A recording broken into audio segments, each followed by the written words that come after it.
ઘરના મુખ્ય દરવાજા ઉપર ઊભા રહીને આ 5 કાર્ય બિલકુલ ન કરવા જોઈએ, નહીતર આખું પરિવાર મુશ્કેલીમાં મુકાઈ જશે। કયા છે આ 5 કાર્ય, ચાલો જાણીએ। તે પહેલા કમેન્ટમાં જય માતાજી લખી દેજો અને આ વિડીયોને લાઈક કરવાનું ન ભૂલતા। ઘરનો દરવાજો માત્ર અંદર અને બહાર જવા માટે જ નથી, પણ નકારાત્મક ઉર્જા અને સકારાત્મક ઉર્જા પણ પ્રવેશ કરે છે।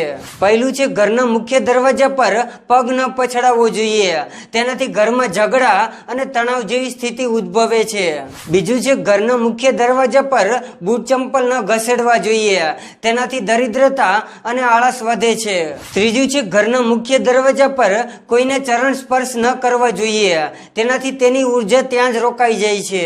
ચોથું, ઘરના મુખ્ય દરવાજાની પાછળ સાવરણી ન રાખવી જોઈએ, તેનાથી માં લક્ષ્મીનું અપમાન ગણાય છે। અને પાંચમું, ઘરના મુખ્ય દરવાજા પર વાળ ન ઓળવા જોઈએ, તેનાથી તમારા નસીબમાં અડચણો આવે છે। જય માતાજી।